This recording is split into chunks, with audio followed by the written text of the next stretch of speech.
Ladies and gentlemen, it is Sit Down Zumock Podcast, SDZ, Florida's greatest comedian in this bitch. With me is Tyler in the basement, but we have a very special guest. We know him from Inappropriate Earl and the Bad Guys.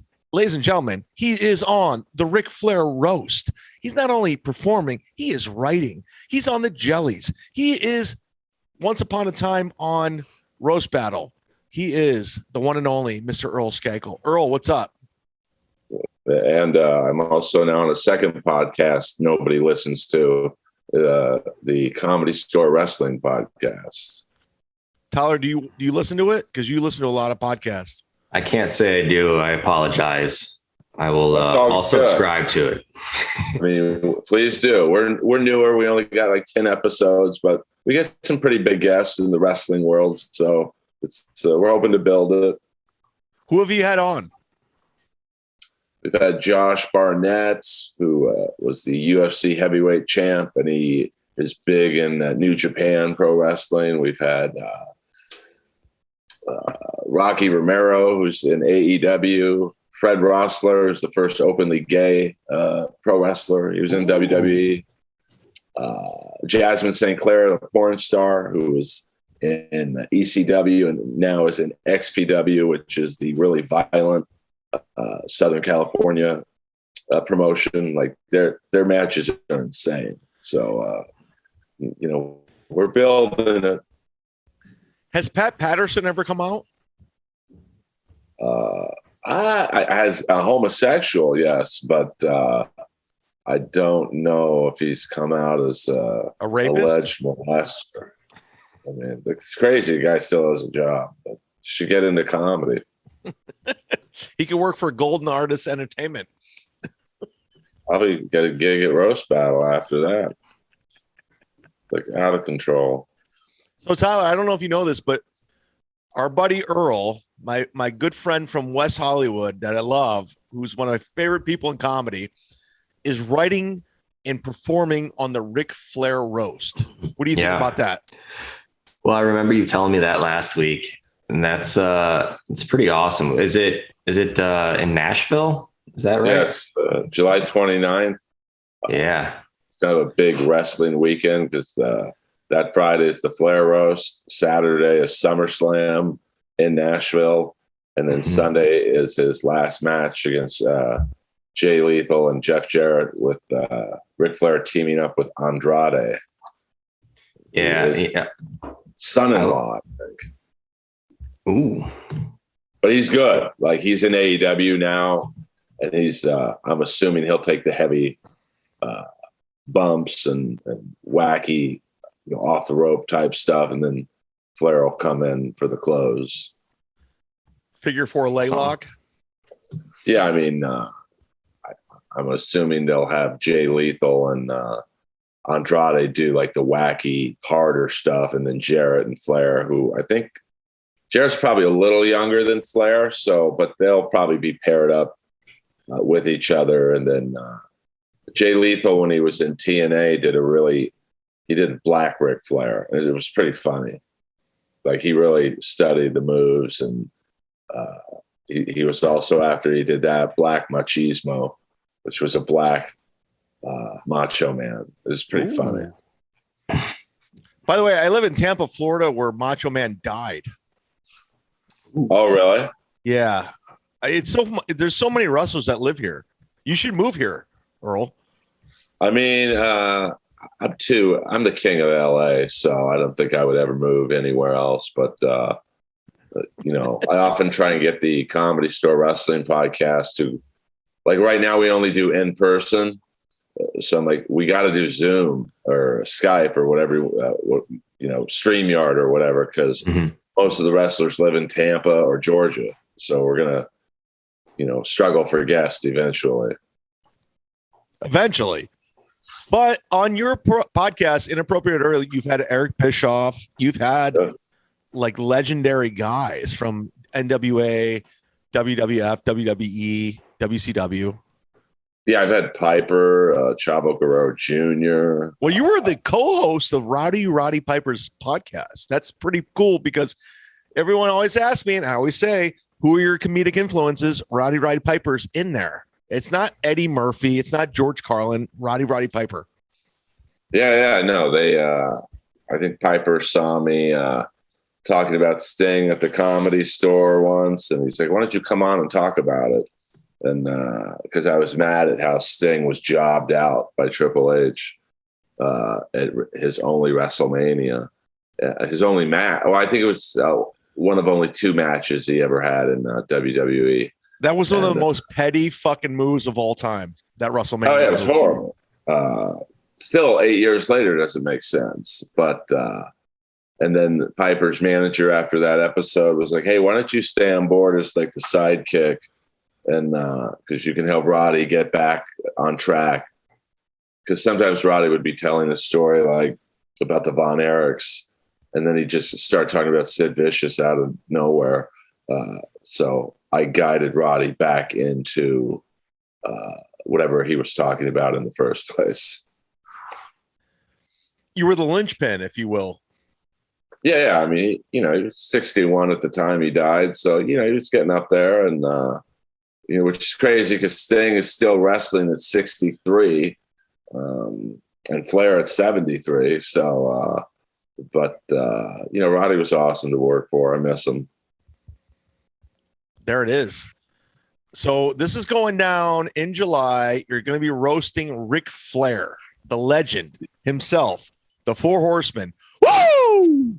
I mean, it's Ric Flair, it's Diamond Dallas Page, it's Eric Bischoff, Vicky Guerrero, Tori Wilson.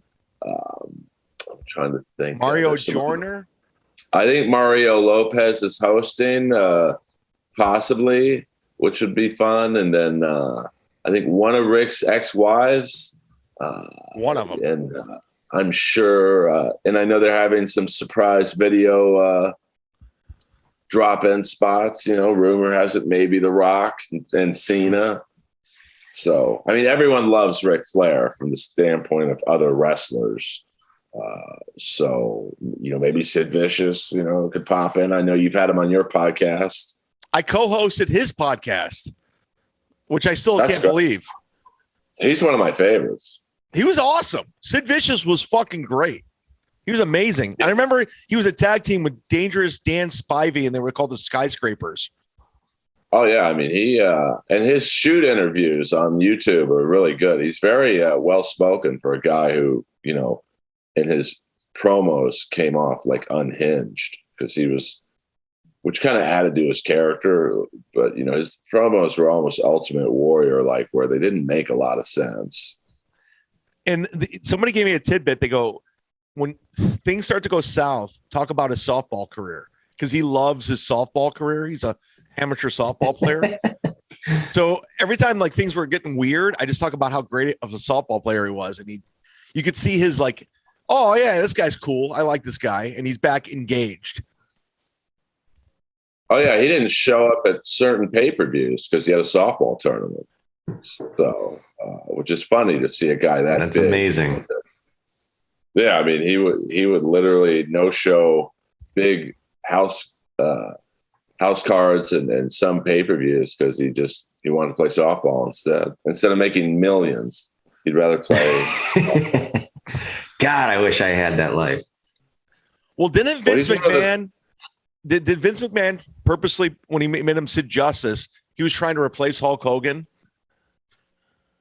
I mean, yeah, I think he first tried with the Ultimate Warrior, and then that didn't work out. Luger, complete.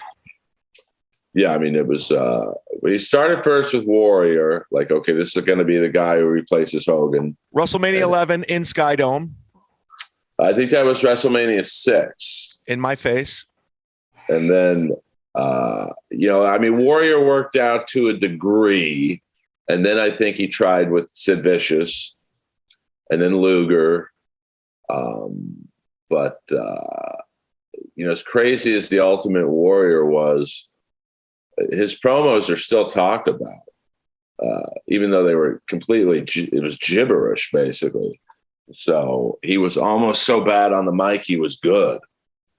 And Luger wasn't really good on the mic. And then Sid Vicious was, he was okay. So, but he had the look. I mean, what a look.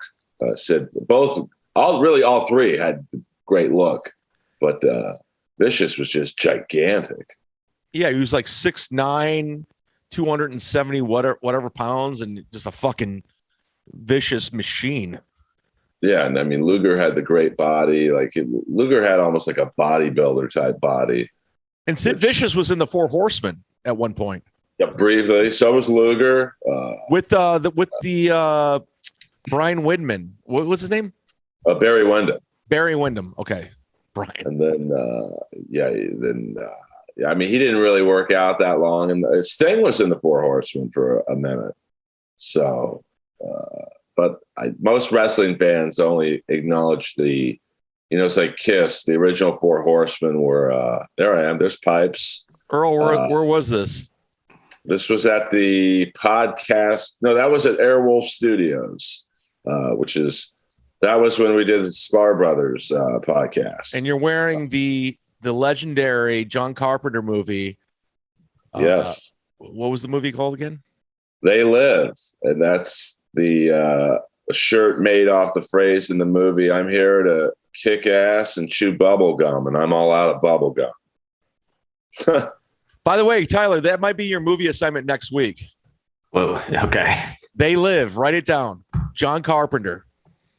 That's it. Great, which was an important movie for John Carpenter because he'd had a few bombs.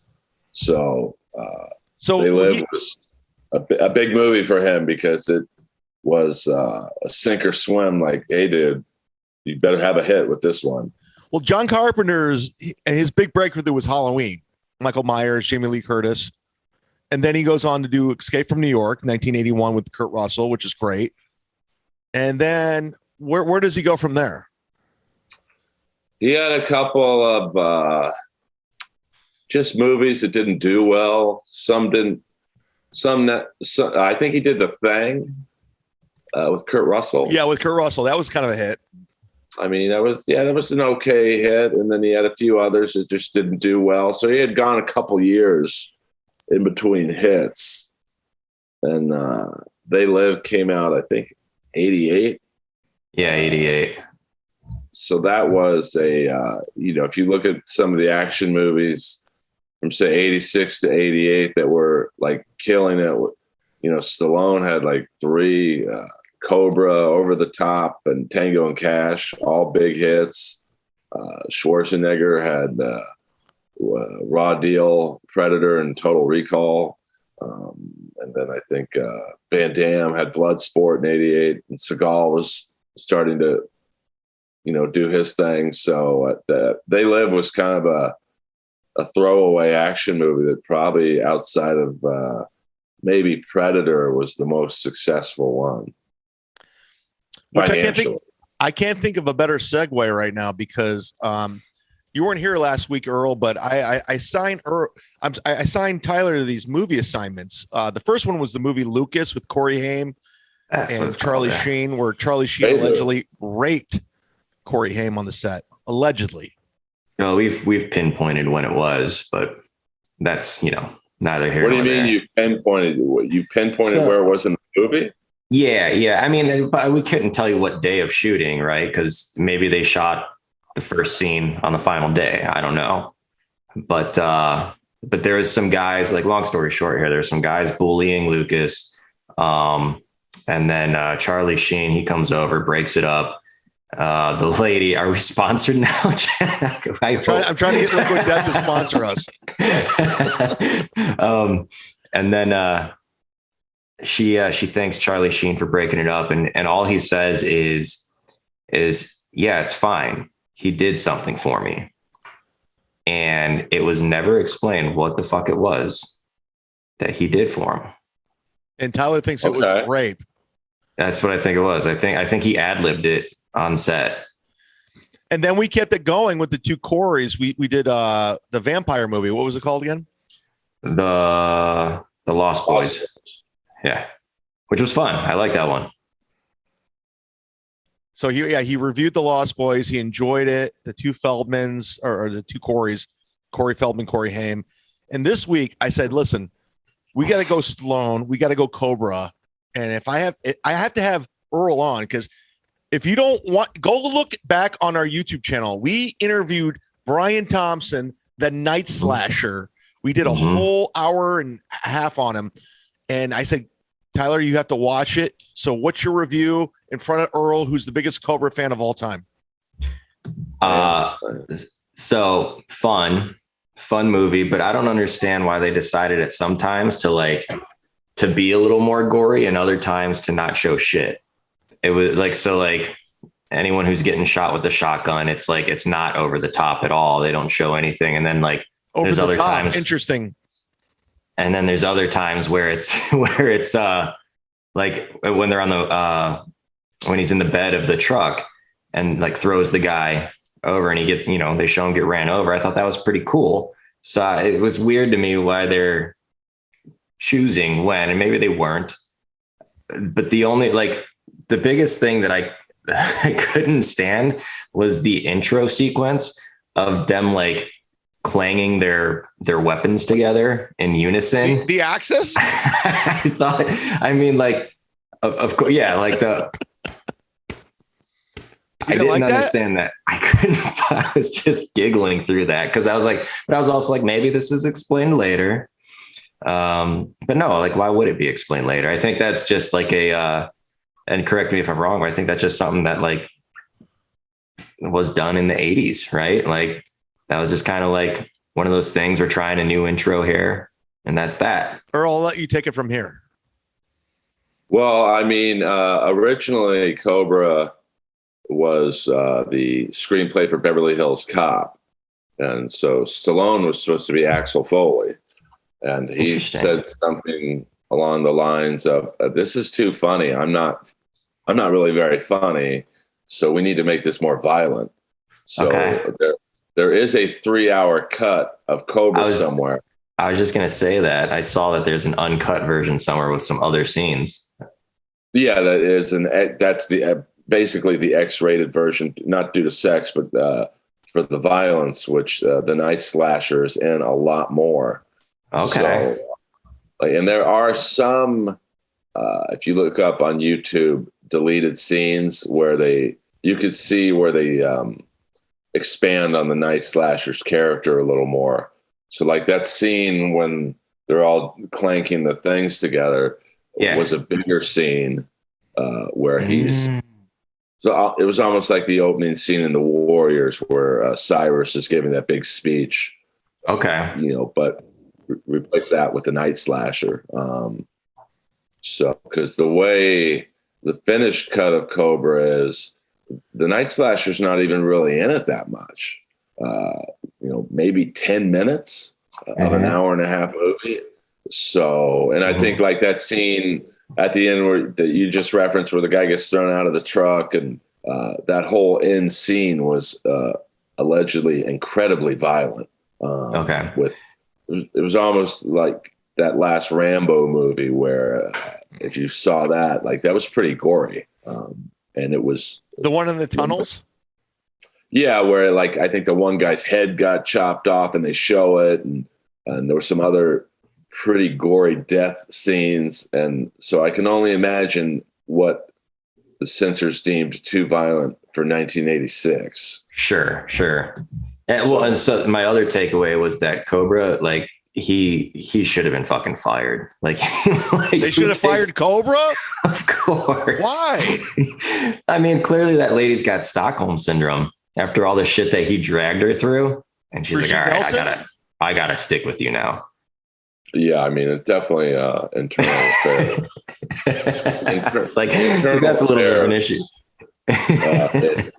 Any Stallone cop movie, they were not very good at their job. Well, let me ask you this, Tyler. What was your take on Gonzalez and Marion Cobretti's chemistry?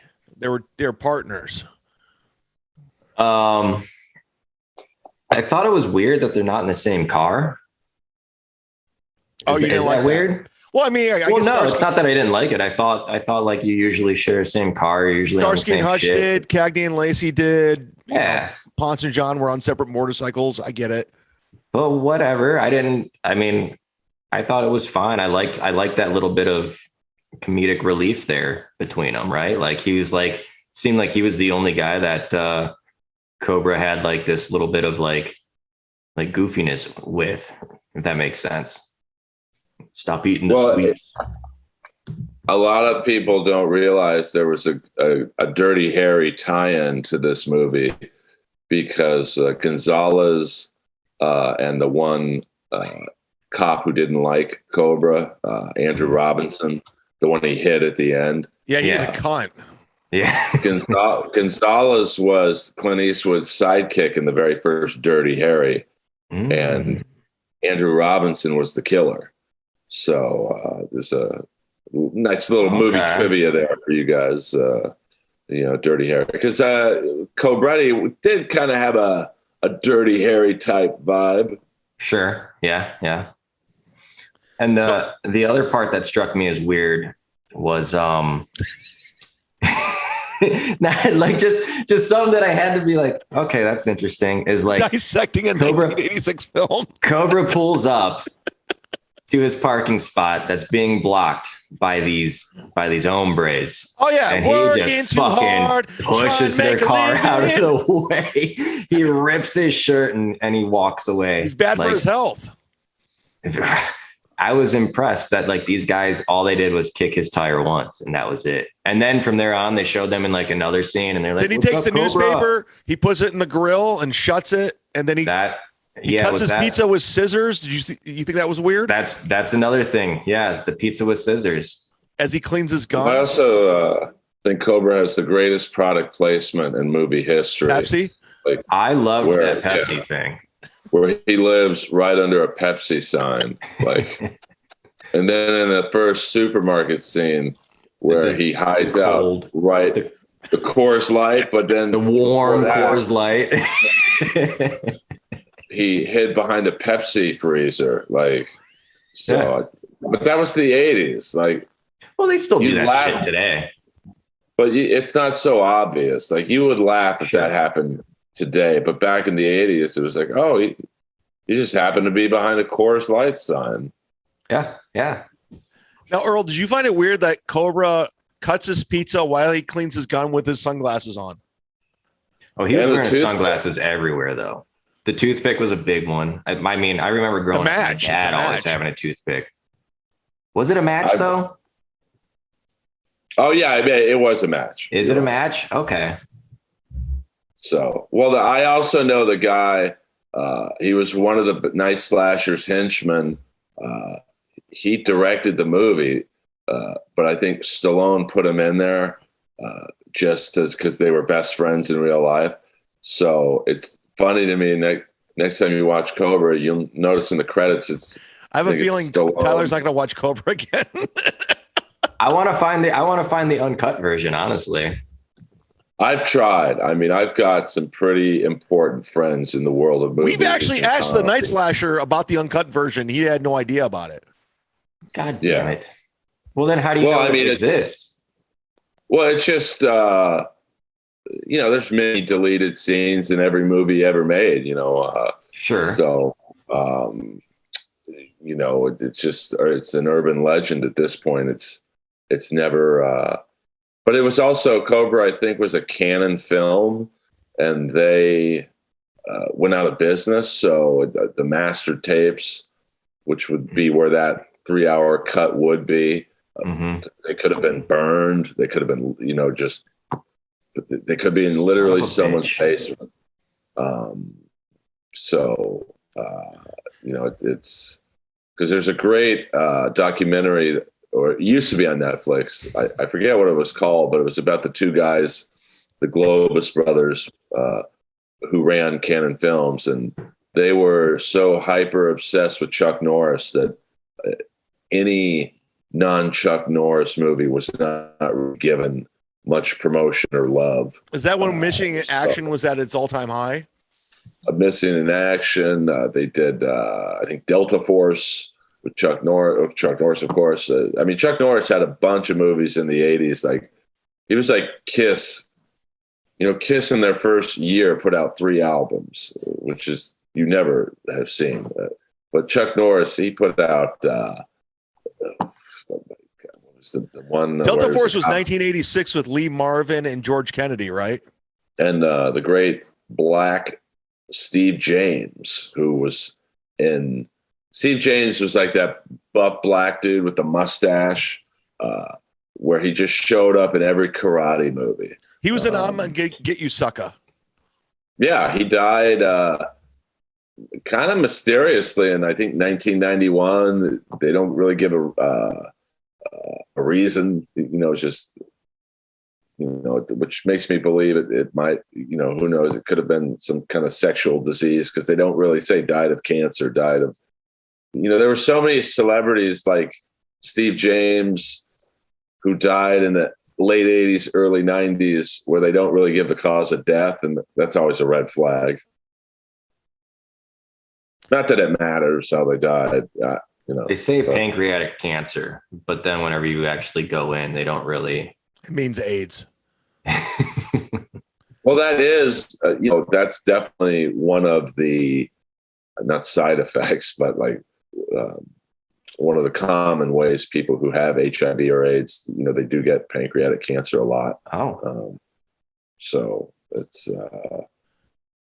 like, you remember the guy from, I know we're jumping around a bit, but remember one of the bad guys in Scarface, Sosa? He was the guy who lived on the island, and he was in Raw Deal with Schwarzenegger. He died kind of the same way, where, I think he died in 88, 89. So around the same time frame as Steve James.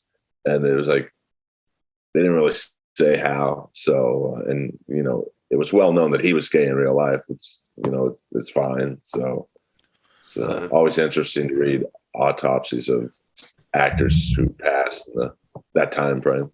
Well, let's cut back to Cobra real quick. Did the actress Nancy Stalk, who played Lee Garlington in the movie Cobra, she was the bad woman. Did you see the turn coming, Tyler? Did you see her as a double agent with the Night Slasher? Well, yeah, because they showed it plenty of times that she's clearly on the phone with him. But like, at what point, though? You know what I mean? Like, so you realized quickly that she was the double agent. Well, yeah. I mean, I don't think that they were even hiding that, were they? I haven't seen it in a while, so I have no idea. Okay. Yeah, I don't think they made any attempt to hide that. It was like very much so like they're having a conversation about like the next safe house they're going to move this woman to, and Brigitte Nielsen. And then they just like pan down to her on the phone, like who Stallone was dating in real time at the time. He put his girlfriend in there, Brigitte Nielsen. Well, he put her at risk with all that crazy driving. He did put her. Who the fuck is taking her to the next safe house or whatever? And he's like, oh, there's the bad guys. Sorry, we're going to go chase them now. Like, you're doing the opposite of what you're supposed to do. How many people She was also, there's a Dirty Harry tie-in with her, because she was in Sudden Impact. She was one of the bad guys or girls in the last Dirty Harry movie, Sudden Impact. Is that how Stallone found her? I'm not sure, but it was that last Dirty Harry movie, I think, was 1983. So, 83 to 86, it adds up. They might have seen her in that and said, oh, she's a good bad guy. So, Earl, let me ask you this. Art LaFleur, who plays Captain Sears in Cobra, just died. Passed away, I think, last year. Did he really? AIDS. Yeah. He died from AIDS? Send in the Cobra. Yeah, send in the Cobra. He had a classic line where they had the meeting on top of the rooftop of the parking garage where all the cars came around. The grocery store. Yeah. The grocery store. What did you think of his performance? You asking me? I love him. He's a great character actor. What other movies has he been in? He was in the Stallone movie Lock Up, which is it's kind of an under the radar Stallone movie. I think came out in 90. When he was in prison, right? Yeah, and Art LaFleur was the main, like the dirty cop. And then he's been in I think he was in the Van Damme movie Death Warrant, another prison movie. So he, because he had a great look. He's got that look. Yeah, it's just tailor made for be the heavy and any action movie. But I guess in Cobra he was a good guy. So, but I think he usually got the bad guy or the dirty sheriff or the mobster. Right.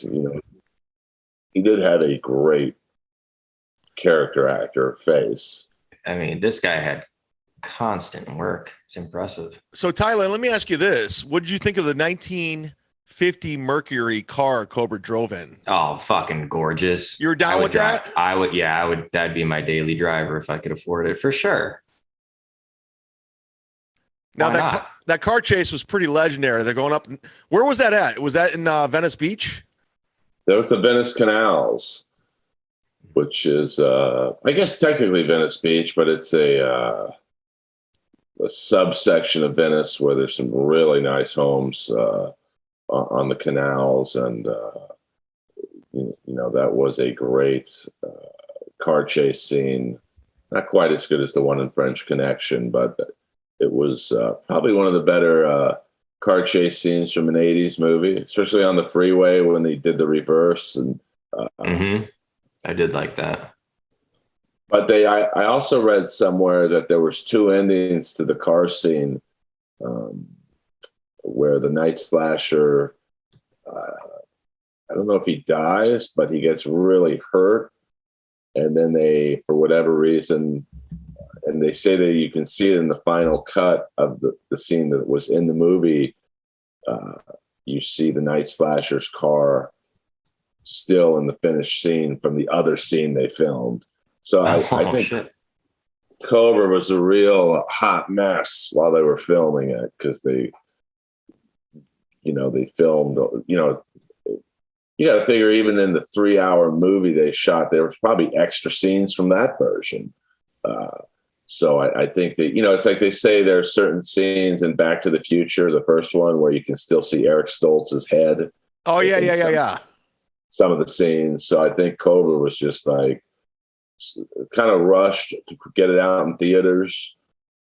This is when Schwarzenegger and Stallone were basically 1-2 at the box office. So I'm sure, because I remember seeing Cobra as a double feature with Raw Deal, which was Schwarzenegger's movie. So I'm sure it was a rush job to like, hey, Schwarzenegger's got this movie coming out. We got to get Cobra out right now. So chop it up whatever way you can.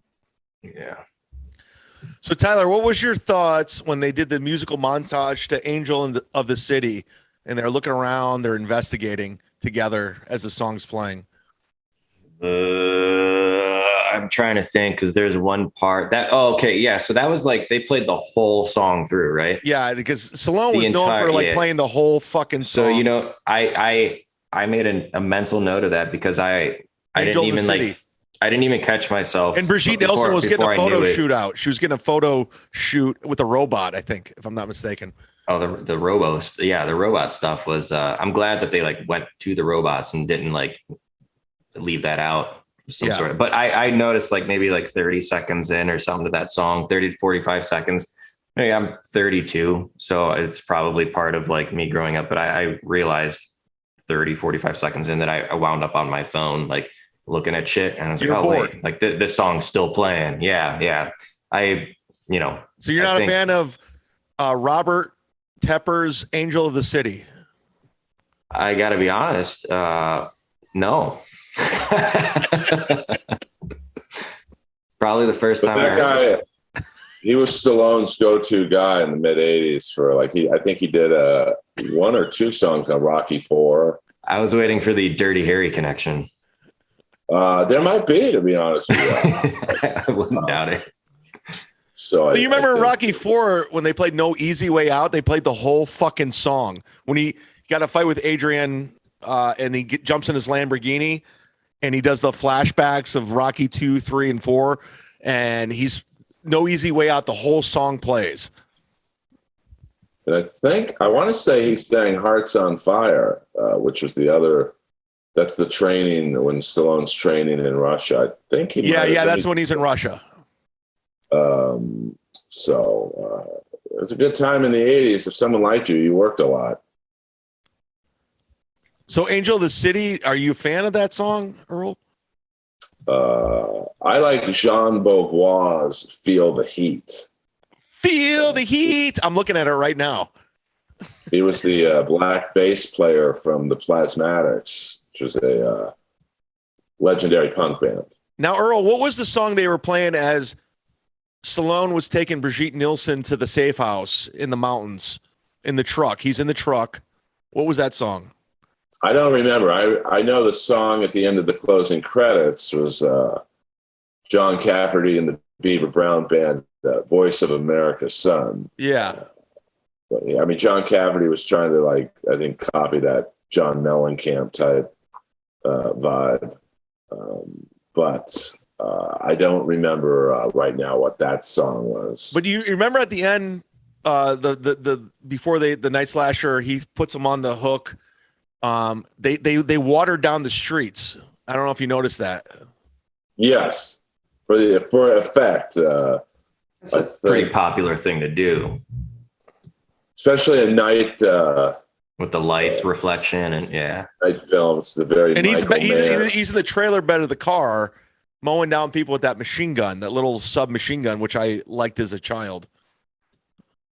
Yeah, no, I mean, I would love to see that scene with the X-rated version of that scene, but that it might be lost forever.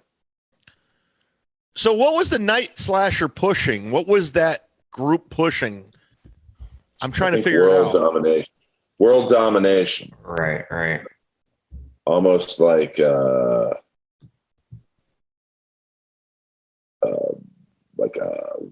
not white power, but they were the original Proud Boys.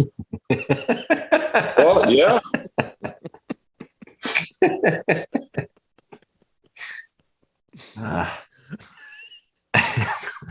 Yeah. Well, I mean, yeah. I mean, because of all the uncut scenes and the sloppy editing, and probably Stallone was like, "Hey, just put me in it as much as you can," which makes sense. I mean, he was, along with Schwarzenegger, the biggest action, maybe even the biggest actor at that time. I mean, I know Top Gun came out in '86. I don't know what came out first, but so I think Stallone probably had a little bit of an ego. A little bit. Not that Cobra is Shakespeare, but I do think the movie would have made a lot more sense if the bad guy was in it, say, even 5 minutes more. Just to give you an idea, Cobra, Stallone's coming off First Blood Part 2 in '85. He's coming off Rocky 4 in '85. And in '86, he got Cobra. And after that, he follows it up with Over the Top, the arm wrestling movie with Lincoln Hawk.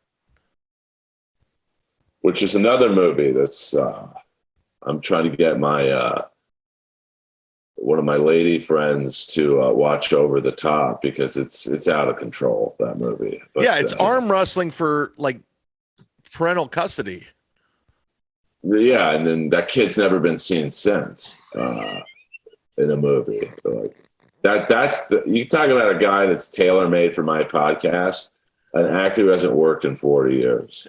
The kid who played Stallone's kid in Over the Top. That should be on the podcast. Well, I'm genuinely fascinated by that. He was a good-looking kid, pretty good actor based on, that movie. I mean, it wasn't like, oh, this guy sucks as an actor. And then he just never worked again. What's the kid's name? I'm going to look it up right now because I'm curious. David Mendenhall. David Mendenhall, who played Michael Cutler. So this is going back to Top Gun and Cobra. Please. Top Gun's release date was May 16th, and Cobra's release date was May 23rd. Ooh, they went head to head. And it's so there's an article from June 4th, 1986, saying that they dueled for the #1 box office status, and Cobra grossed $7.5 million, and then in its first 2 weeks, Cobra totaled $26.4 million, and Top Gun's first week was $6.9 million, so it came in second, and had a 3-week total of $31 million. So Cobra topped it. So Cobra beat Top Gun? Yeah. Dude, how about that with Top Gun blowing up right now? Suck it. Where's Cobra 2? It's coming. Where's Cobra 2? Make it happen, Stallone. I can't wait to see his car. Well, I mean, I know I saw an article, I think maybe about a year ago, where there was talk of a Cobra TV show. I could see that. I got to be honest with you. I kind of like the Lethal Weapon TV show. So I could see a Cobra TV show, maybe on FX. You'd have to have it on FX, I think, just because I think that's why Sons of Anarchy and the Mayans work, because they have a little more freedom to be, more violent, and there's more sex. That's why I think some shows don't work on like network, like Fox. Lethal Weapon, I think, would have been better on FX or FXX, whatever they have. So, Stallone loves to revisit ideas. So, big time. I would not. You would not he doesn't put ideas to rest. But I'm still holding out for a Nighthawks TV show with Rugger Hauer. Is he dead? That's going to be a tough get because he died a couple of years ago. So. Oh, okay. Billy Dee Williams is still alive, right? Yeah, he was Detective Fox in Nighthawks.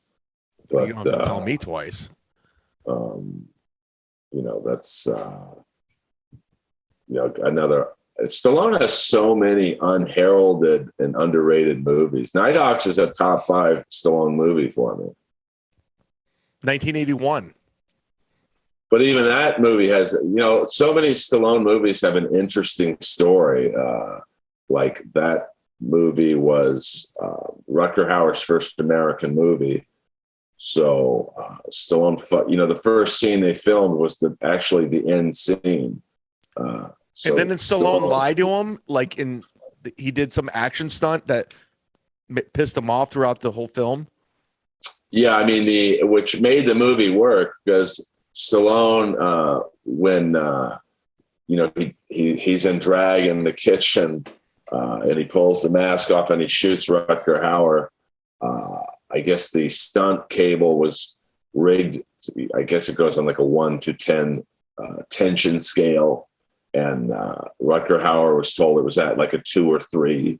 So be careful. And Stallone had it cranked to 10. And so if you watch that scene, it really does look like Rutger Hauer got shot because his reaction was very genuine. Like, what the fuck? So the whole rest of the movie, Rutger Hauer was like, I'm going to outrun him in every scene. I'm going to. And they didn't really have a fight scene necessarily, but, and then I think the director of the movie got fired. And so Stallone said, well, I'll just direct the scenes. And I guess there was a SAG, the Screen Actors Guild, that had a law where an actor couldn't direct scenes they were in. Like there needed to be, for safety reasons, an outside director. And so there was a lot of drama. Well, didn't Stallone direct Saturday Night Fever too, like a year later? Yeah, but I don't think he was in it. He had a cameo. Okay. I mean, I don't know what the rules are or what they were back then, but I think that, Nighthawks was a lot of pressure for Stallone because, obviously Rocky was still huge. Rocky 2 didn't do quite as well. And then I think he had a movie in 1980, Fist, I think, which was about unions that didn't do very well. And if I'm not mistaken, Anthony Kiedis is his child in that, his son in the movie Fist. And Fist, it's one of the few Stallone movies I've never seen.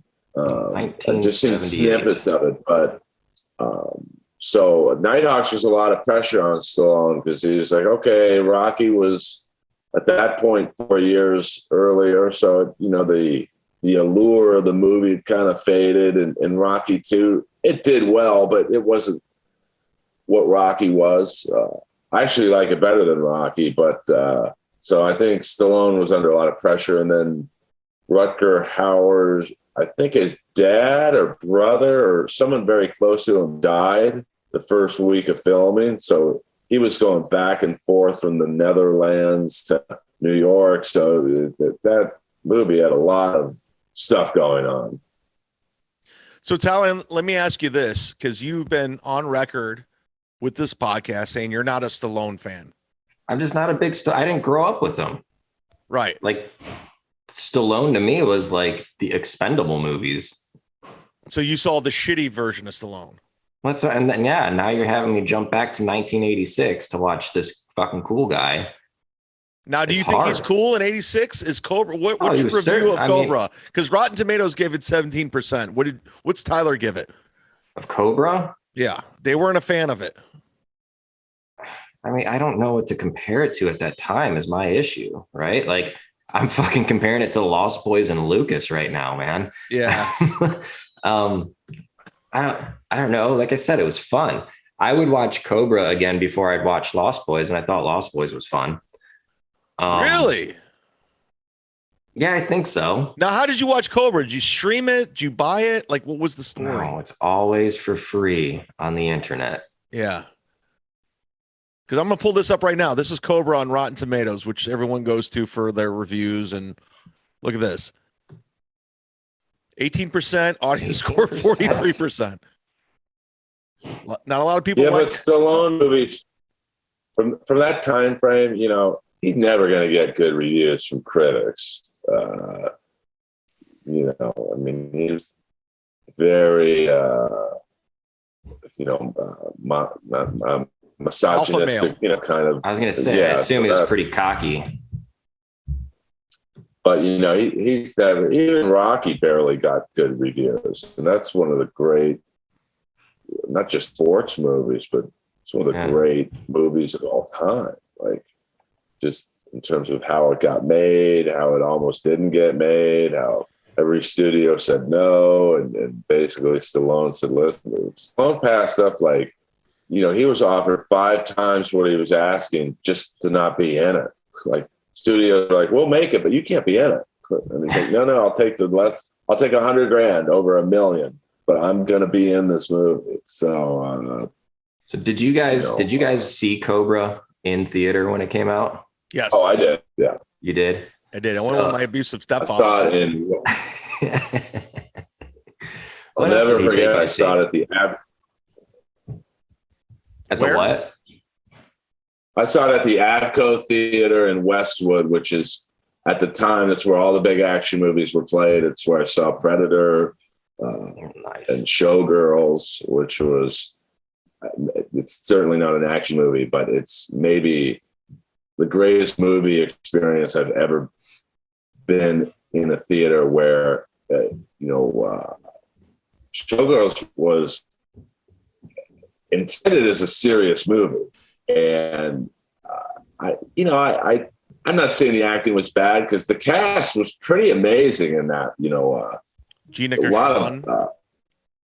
Gina Gershon was, a good actress, and Robert Davi, he's like a legit actor. Alan Rasheen, who won Emmys, was the gay choreographer. But in the movie, like 5 minutes in, it was so ridiculous, it turned into a comedy. It was, I'll never forget it. It was the most amazing thing to go into this movie was written by Joe Esterhaus, who did Basic Instinct.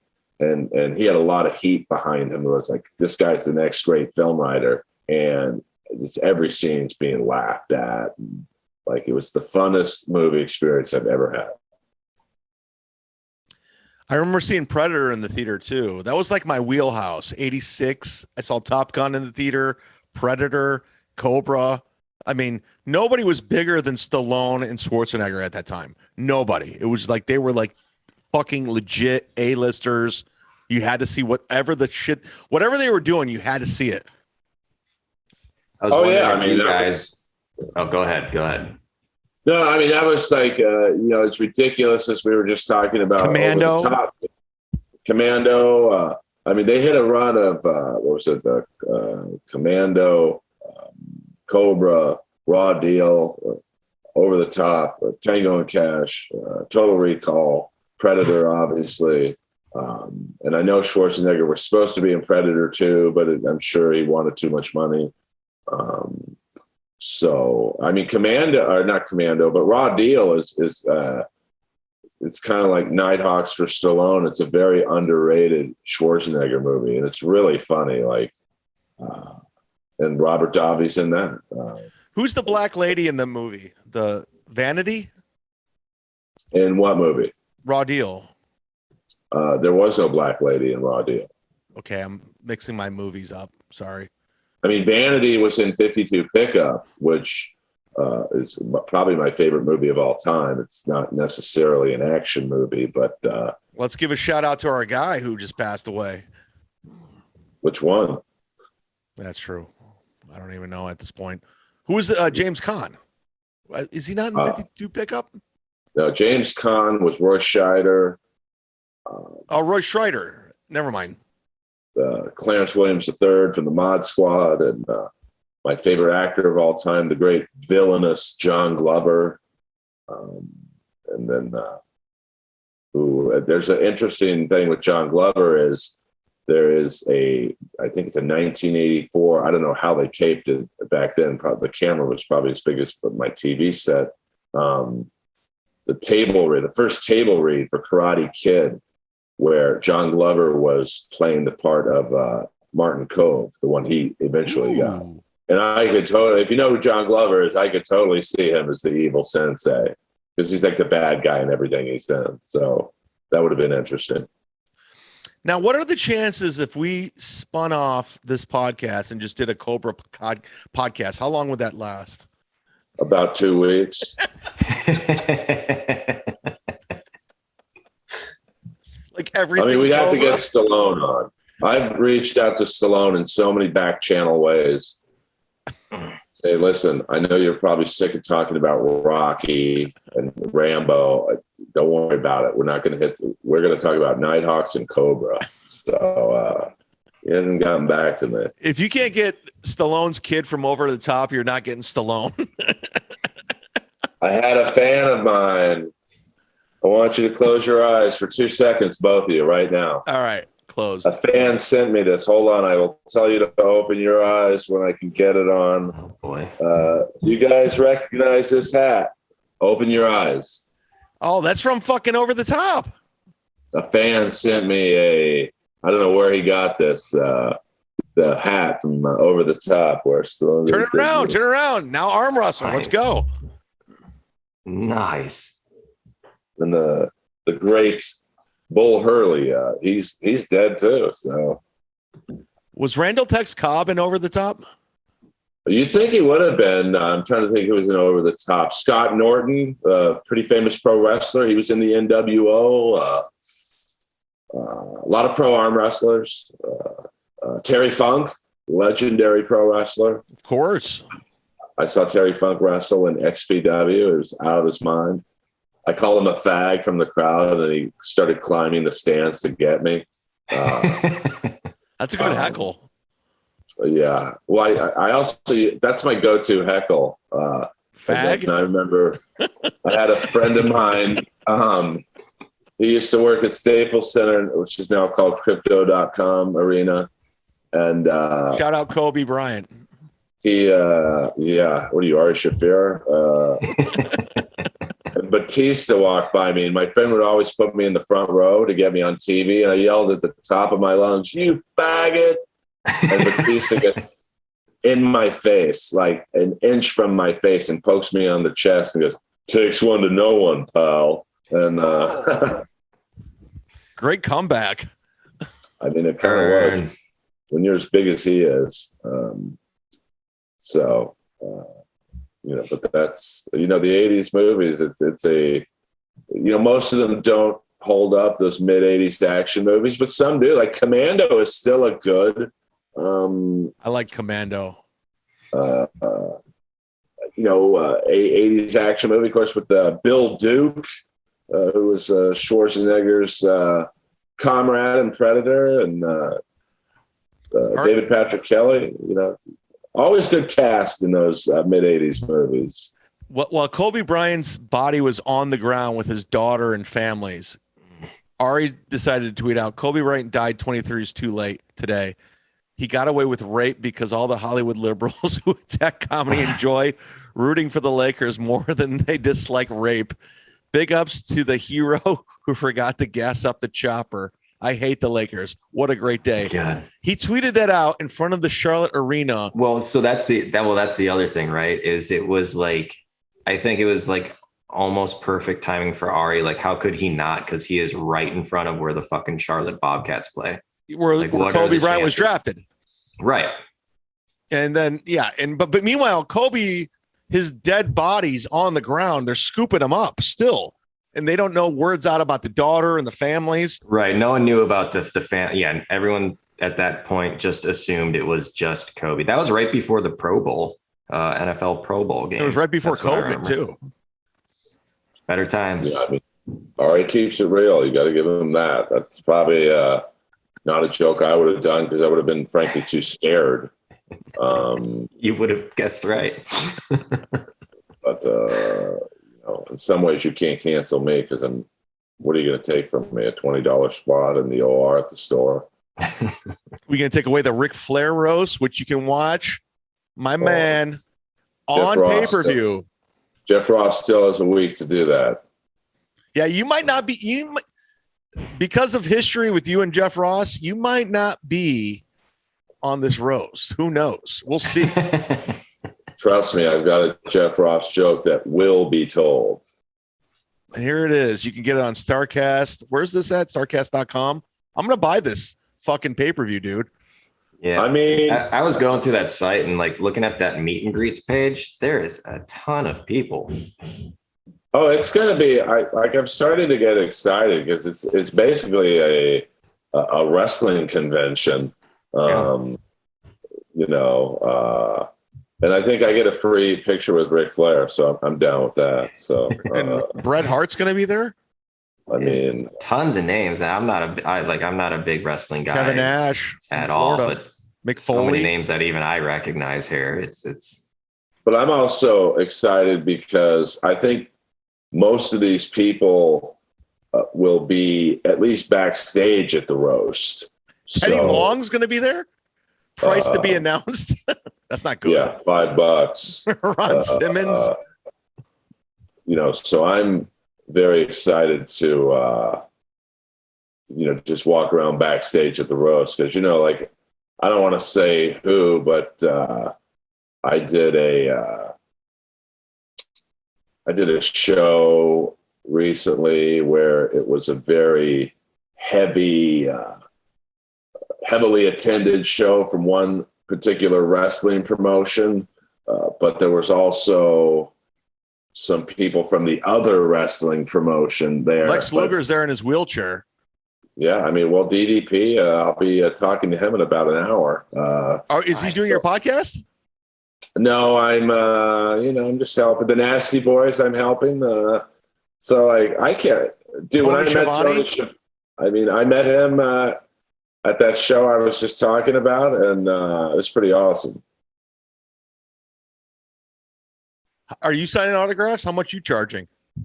I mean, looking at this list, I probably TA? Is he still alive? Yeah.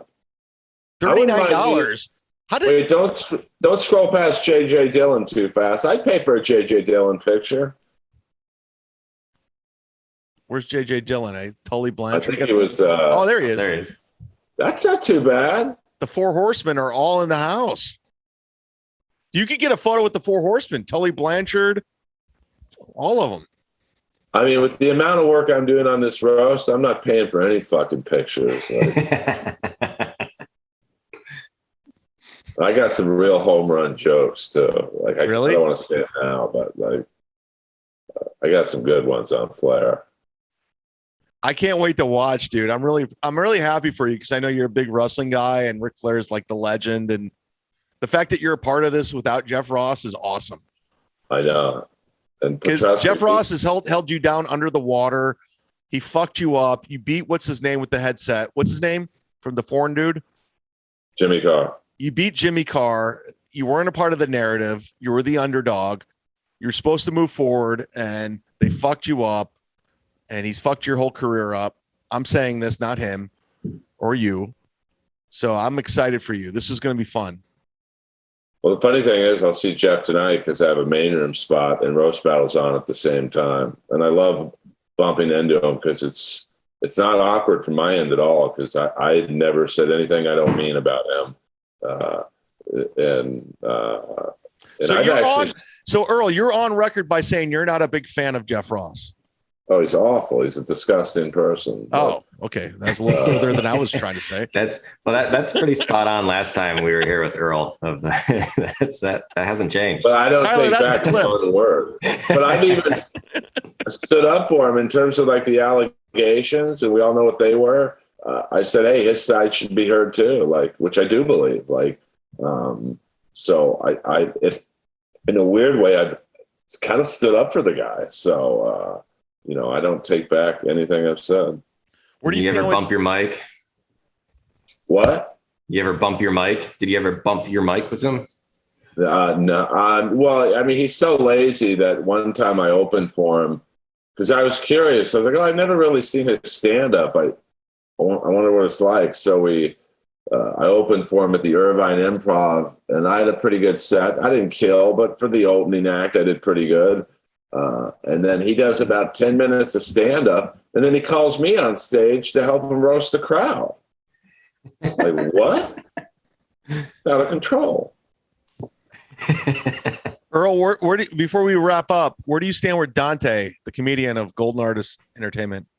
Dante Chang, Dante Ruscacelli. I mean, there's a couple. Dante, the comedian / manager of Ron Jeremy. Well, I'd like to congratulate him. He just put out a post that he was the 217th ranked management company. Like, what? There's only like 5 management companies people care about. 3 Arts, a couple others. And Dante literally sent out a tweet. Hey, everyone. I just want to say Golden Artist Agency has been named one of the top 217 management companies. And it's like, huh? So he's a fraud, another fraud. So, get to go on Golden Artist Entertainment. It's literally the worst client roster. So him and his girlfriend, right? Is that accurate? I mean, she's nice. I mean, I've done a few shows with her, but she's completely clueless. She probably thinks he's a star, right? Oh yeah. I mean, what manager has the time to go to a Black Lives Matter rally? Like that's a good cause. Like, let's look at this roster. Stop the page right there. Cedric the Entertainer. I know the blonde girl. She was in Sons of Anarchy. She literally hasn't worked since signing to Golden Artist Entertainment. That's Paris Hilton. She's the new black girl. Well, I know her from Sons of Anarchy, but hold on, don't go anywhere yet. That's the guy in the middle. That's Perez Hilton. He's famous on his own. Yeah. Cedric the Entertainer is not managed by Golden Artist Entertainment. That's a lie. That's a lie. I don't know who these next 3 is. That's not a good sign. Jimmy Walker gets his own gigs, basically. Roger Paul books him. But you think Jimmy Walker needs Dante's help to get him that cash call commercial? The girl with the big tits, who knows who she is? I mean, the dime a dozen. That's her credit. That's always her credit. The black girl with the big cans, she was in Baywatch. She doesn't need Dante's help. Keep going. Morris Day. All right, pause it right here. Morris Day gets from the fucking Prince movie? Yeah. Guy literally hasn't worked in 40 years. Kato Kalin, friends with the double murderer. I think Aubrey O'Day, some weathered looking girl who looks like Brett Michaels. Marsha Warfield, she gets her own gigs. From Night Court. I don't know who the guy in the middle is. This one, Bobby Brown, I've had her on my podcast. That's not a good sign. Michael Winslow. He lives in Florida now.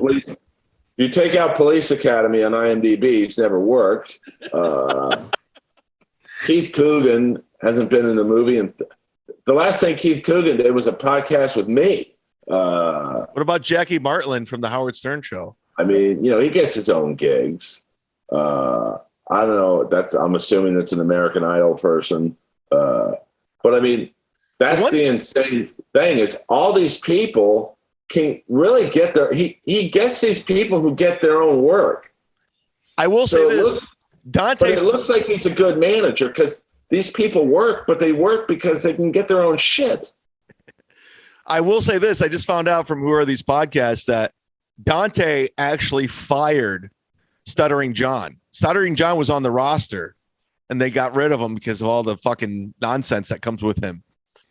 So the fact that you got fired from Golding Artist Entertainment, it's not a good sign of who you are. Yeah, I mean, Stuttering John, that's another guy who, because of his association with Stern and later Leno, like he can get his own gigs. Notice not one person is a young and upcoming actor or actress. They're all people who were has-beens 10 to 40 years ago. Why don't they have, who was the slow clapper, that comedian that was around our time? What was his name? I don't know. Yeah, you do. His whole claim to fame was Not Another Teen Movie, The Slow Clapper, and he went Kyle Cease. Oh yeah. Well, that Kyle gets his own gigs. Like now he's a positive thinking guy or whatever. It's really almost an ingenious client roster because Jimmy Walker could literally call comedy clubs himself and go, "Hey, it's JJ from not What's Happening, the Good Times." Okay, cool. You want to do a weekend? And Dante gets the cut, and he probably literally did nothing. I mean, how do you do comedy for 30 years and you don't have one special out? Like what? Was he on Last Comic Standing? Yeah, his claim to fame is being on Last Comic Standing, getting kicked out first, like in the top 10. So he finished 10th in a reality show. My favorite thing about Earl is he never lets go of this shit, and I love it. I had Annie Letterman the other day in the main room at the Comedy Store right before I went on. She said, "You got to let go of your thing with Jeff." I'm like, "No, man, I'm not going to let go. I'm going to press down harder." Why did she want you to let go? Well, everyone wants you to let go when they didn't get fucked over. It's literally how many times, I don't know about you guys, but every time I've been cheated on by a broad, you get the standard, you don't need them. You can find something better. There's more fish in the sea, all that shit. And then when that person who gave you that advice gets cheated on, they're like, "Fuck that cunt, that fucking bitch." I'm like, "Oh, well, what happened to there's more fish in the sea?"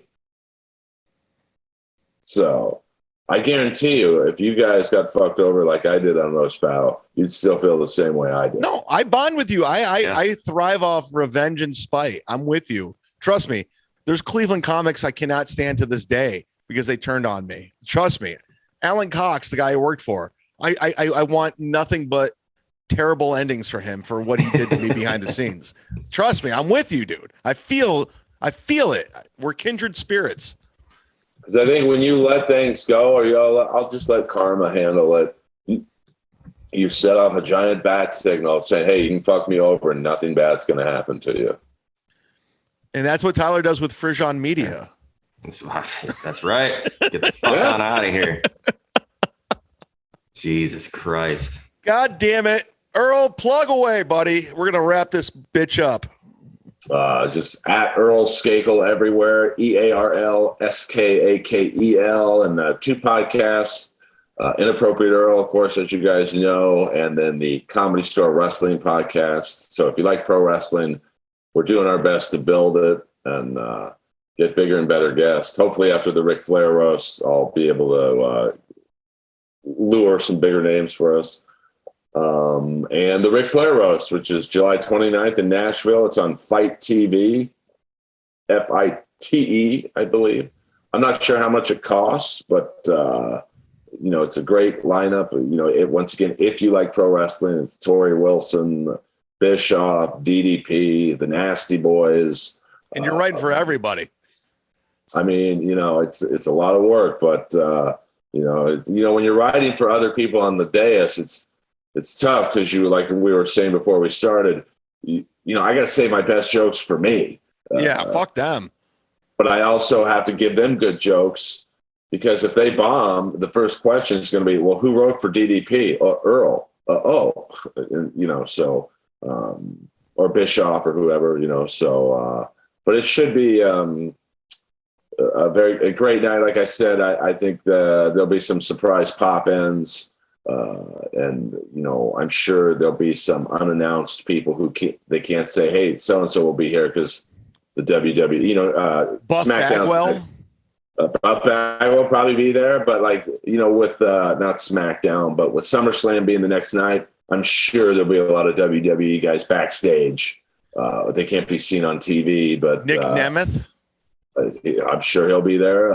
Kevin Nash. I mean, he's not with WWE anymore, but so I'm excited. It'll be a fun weekend. No, I'm looking forward to it. I'm going to watch it, actually. Tyler, what do you got to plug? What do you think? Your ass. my ass. Nothing. Well, first of all, Tyler, thanks for the movie review. Earl, what should we assign Tyler for next week? Well, you said They Live, right? They Live with Roddy Piper. That'd be great. Well, yeah, you could go. I will give you some options. They Live with Roddy Piper. Over the Top, Raw Deal with Schwarzenegger. We're trying to give you some lesser known options. Shocker is a great.